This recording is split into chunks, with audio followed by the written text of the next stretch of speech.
तो hello friends, स्वागत है आपका आपके अपने यूट्यूब चैनल एसकेपी यानी साइंस की पढ़ाई में। दोस्तों, आज हम पढ़ेंगे मानव नेत्र यानी ह्यूमन आइज के बारे में। दोस्तों, ह्यूमन आइज प्रकृति द्वारा, मानव नेत्र प्रकृति द्वारा एक अमूल्य उपहार है जिसके द्वारा हम वस्तुओं को देख सकते हैं। अब हम बात करेंगे इसके अंगों की। इसमें कौन कौन से पार्ट यानी कौन कौन से भाग या कौन कौन से अंग पाए जाते हैं। दोस्तों, इसमें पाया जाता है, मेन जो होता है वो होता है पुतली।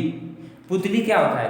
पुतली जो हमारे आंखों में छोटा सा काला सा होता है, जो छोटा सा काला सा होता है उसे पुतली होता है वो, और इसके द्वारा ही प्रकाश हमारे आंखों के अंदर पहुंचता है तो हम वस्तुओं को देख पाते हैं। ओके फ्रेंड्स, अब हम बात करेंगे आइरिस की। आइरिस का कार्य क्या होता है? आइरिस क्यों होता है हमारी आंखों में? आइरिस प्रकाश की मात्रा को, आइरिस क्या करता है? प्रकाश की मात्रा को नियंत्रित करता है। प्रकाश जितना आएगा, मतलब प्रकाश की मात्रा को नियंत्रित नहीं करता है, प्रकाश कितना आएगा उसी हिसाब से पुतली को फैलाता है और सिकुड़ाता है। पुतली क्या करता है? फैलाता है और सिकुड़ाता है। तो दोस्तों, आपने देखा होगा कि जब आप सूर्य की तरफ देखते हैं या जब आप धूप में जाते हैं तो आपकी आंखें क्या होती है? सिकुड़ जाती हैं, सिकुड़ जाती है। आप सूर्य की ओर देखेंगे तो आपकी आंखें सिकुड़ने लगती है अपने आप, कुछ दिखाई नहीं देता है। तो क्या करता है? आइरिस का कार्य वही होता है, पुतली का साइज छोटा या बड़ा करता है। जो छोटा सा है गोल सा, उसका आकार छोटा या बड़ा करता है। दोस्तों, आप इस बात को नोट कर सकते हैं कि आइरिस का कार्य होता है पुतली के साइज को छोटा और बड़ा करना। और पुतली का कार्य क्या होता है? पुतली के द्वारा ही हमारे आंखों में प्रकाश जाता है जिसके कारण हम वस्तु को देख पाते हैं। दोस्तों, अब हम बात करेंगे कार्निया। कार्निया क्या होती है? कार्निया को स्वच्छ मंडल कहा जाता है। आप ये देख सकते हैं कोना वाला भाग, अगर जो आपकी आंखों में कुछ पड़ जाता है या धूल कर पड़ जाते हैं तो क्या होता है कि आंखों में से हमारे पानी आने लगता है और वो साफ हो जाता है, यानी कि वो कार्निया होता है। और एक बात नोट कर दीजिए जिसे मैं बता रहा हूँ। दोस्तों, मानव नेत्र में क्वेश्चन है, मानव नेत्र में किस जगह खून नहीं पाया जाता है यानी रक्त नहीं पाया जाता है? मानव नेत्र के किस भाग में ब्लड नहीं पाया जाता है? तो मानव नेत्र के किस भाग में ब्लड नहीं पाया जाता है? तो कार्निया में। आप इस बात को नोट कर सकते हैं। तो दोस्तों, अब हम बात करेंगे लेंस की।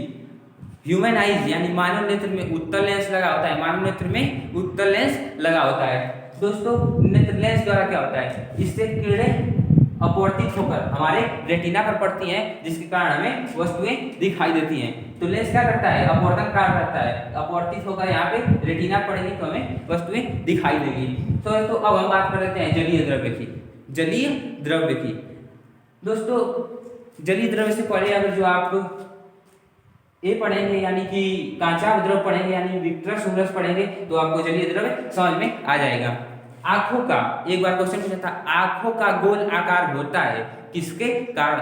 आंखों का गोल आकार किसके कारण होता है? तो दोस्तों, इसमें द्रव भरा रहता है, उस द्रव को हम क्या कहते हैं? कांचाव द्रव। उस द्रव को विट्रस ह्यूमर यानी कांचाव द्रव्य कहते हैं जिसके कारण हमारी आंखों का मतलब साइज गोल होता है यानी आकार उसका गोल होता है। आप देखे होंगे कई फिल्मों में लोग यहाँ पे पत्थर लगाए रहते हैं, क्यों? उनकी आंखें बह गई रहती है, यानी कि यहाँ पे आप किसी को कोच दीजिए सुई से या किसी की आंखों में छेद होगा, किसी की आंखों में चोट लग गया, ये द्रव बह जाएगा तो उसकी आंखें एकदम बिल्कुल ऐसे हो जाएंगी, सिकुड़ जाएंगी। ओके फ्रेंड्स, दोस्तों, ये कांचाव द्रव्य आंखों के गोलाकार के लिए होता है। अब हम बात करेंगे, इसको कांचाव द्रव्य कहते हैं। और जो आइरिस और नेत्र लेंस के बीच होता है यानी आइरिस और नेत्र लेंस के बीच होता है उसे जलीय द्रव्य कहते हैं यानी एक्वस ह्यूमर। ये किसकी सहायता प्रदान करता है? किसको सहायता प्रदान करता है? यानी कि लेंस को। अगर जो ना रहे द्रव तो ऐसे सब एक ही में क्या होंगे? चिपक जाएंगे तो हमें देखने में दिक्कत होगी, इसीलिए इसे क्या कहते हैं? जलीय द्रव्य। नेत्र लेंस और आइरिस के बीच होता है, नेत्र लेंस और आइरिस के बीच होता है। दोस्तों, हमने लेंस के बारे में पढ़ लिया, जलीय द्रव्य के बारे में पढ़ लिया और पुतली के बारे में पढ़ लिया। अब हम पढ़े आइरिस के बारे में पढ़ लिया और कार्निया के बारे में। फिर से एक बार रिवीजन कर देता हूँ। नेत्र लेंस हमेशा उत्तल होता है और ये किरणों को अपवर्तित करके रेटिना पे भेजता है। और जलीय द्रव्य हमारी मतलब नेत्र लेंस की सुरक्षा के लिए होता है और नेत्र लेंस और आइरिस के बीच होता है जलीय द्रव्य। और पुतली जो हम लोगों के आंखों के बीच में एक छोटा सा काला भाग होता है वो क्या होता है? पुतली होता है, जिसके द्वारा हमारे आंख में यानी हमारे नेत्र में प्रकाश जाता है। और आइरिस पुतली का साइज बड़ा और छोटा करता है। आप लोगों ने कई फिल्मों में देखा होगा कि जो समुद्री लुटेरे होते हैं एक आंख पे पट्टी मार देते हैं। क्या करते हैं? एक आंख पे काली सी पट्टी, वो इसलिए होता है ताकि जब वो बिल्कुल उजाले से जब शिप के अंदर जाए चोरी करने तो ऐसे उठा देंगे एक तो आंख उनकी मेंटेन हो जाएगी, उनको तुरंत दिखने लगेगा। दोस्तों, कार्निया को मैंने बताया कि ये स्वच्छ मंडल है जिसके कारण हमारे आंखों में धुल कर पड़ जाते हैं तो ये हमारे आंखों से पानी निकलने लगता है और क्या होता है, वो साफ हो जाता है। इसे स्वच्छ मंडल कहते हैं। इसमें खून नहीं पाया जाता है, कार्निया के अंदर खून नहीं पाया जाता है, कार्निया वाले भाग में रक्त नहीं पाया जाता है। इसको नोट कर लीजिए, रक्त नहीं पाया जाता है। दोस्तों हमने यहां तक पढ़ लिया। अब हम पढ़ेंगे अंध बिंदु क्या होता है। अंध बिंदु मेन पार्ट बाद में रेटिना पढ़ेंगे, पहले अंध बिंदु या पहले रेटिना ही पढ़ लेते हैं। रेटिना क्या होता है दोस्तों, अगर जो हम देख पाते हैं, हमारा चित्र कहाँ पे बनता है, आंखों में प्रकाश आया यहाँ तक तो चित्र किस पे बनता है, रेटिना पे। चित्र रेटिना पे बनता है। दोस्तों रेटिना पे क्या बनता है, चित्र बनता है। रेटिना पे उल्टा चित्र बनता है, उसको हमारा दिमाग क्या करता है, सीधा करके दिखाता है। यानी फिगर इस पे उल्टा बनेगा और हमारा दिमाग इसे सीधा करके दिखाएगा। ओके फ्रेंड्स, ये हो गया रेटिना। और रेटिना के बीच में सबसे, अब मान लीजिए पूरा रेटिना है तो यहाँ पे सब जगह फिगर बनेगा, लेकिन क्लियर फिगर कहाँ बनेगा, मेकुला पे, इसके बीच वाले पार्ट में, इसको कहते हैं मेकुला या येलो स्पॉट। ओके फ्रेंड्स, अब ये हो गया मेकुला, इस पे क्लियर इमेज।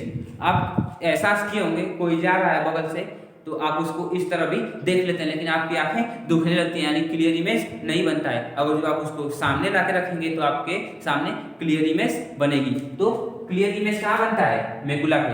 और अच्छा में से भी अच्छा, यानी क्लियर, सबसे क्लियर इमेज इसके भी जो बीच में होता है, जो यहाँ पे इसके भी बीच में बनेगा, उसे फोविया सेंट्रॉइड कहते हैं, उस पे बनता है तो वो सबसे इमेज क्लियर होती है। जो बोलते हैं ना बिल्कुल पैनी नजर, आप लोगों ने शार्प शूटर देखे होंगे फिल्मों में, जो इस तरह एक आंख बंद करके और देख के मार देते हैं गोली, वो वाला।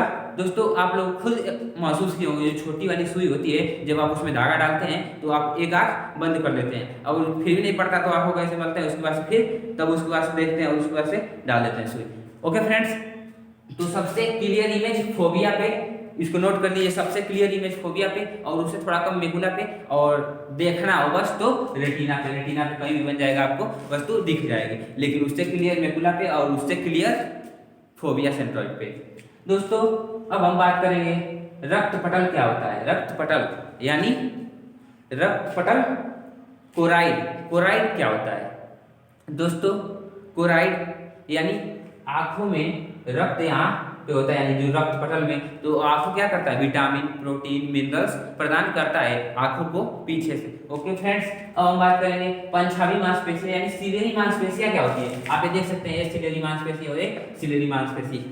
आप सिलेरी मांसपेशी लेंस को पकड़ने का कार्य करती है। आप देख सकते हैं यहाँ से लेंस को और यहाँ से लेंस को पकड़े रखी है, यानी नेत्र लेंस को पकड़ने का कार्य यानी सुरक्षित रखने का कार्य सिलेरी मांसपेशी करती है।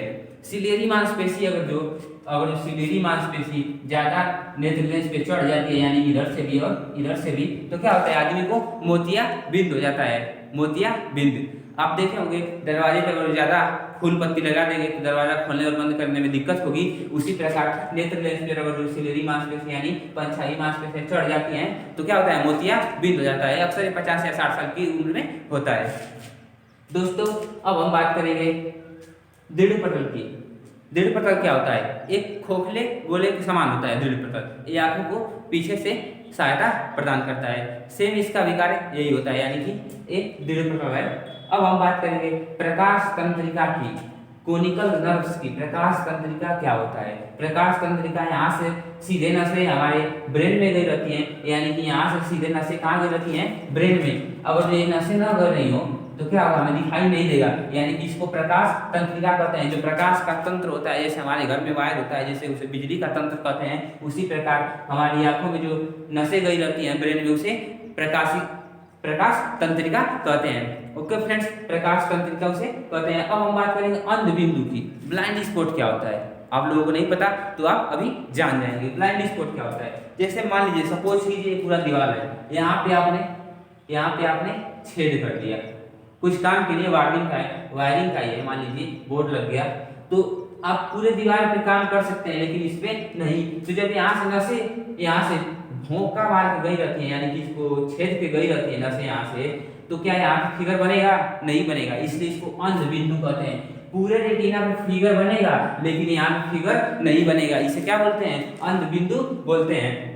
दोस्तों अब हम बात करेंगे, अंध बिंदु हो गया, रेटिना हो गया, नीलपटल, रक्तपटल और कंछावी मांसपेशियां सभी हो गए। अब नेत्र के बारे में आप कुछ जानकारी या कुछ चीजें जान चुके हैं। अब इसके बाद में हम जो भी पढ़ेंगे अगले पार्ट में पढ़ेंगे, यानी रंग बिरंगे संसार के बारे में हम अगले पार्ट में पढ़ेंगे। सो दोस्तों थैंक यू।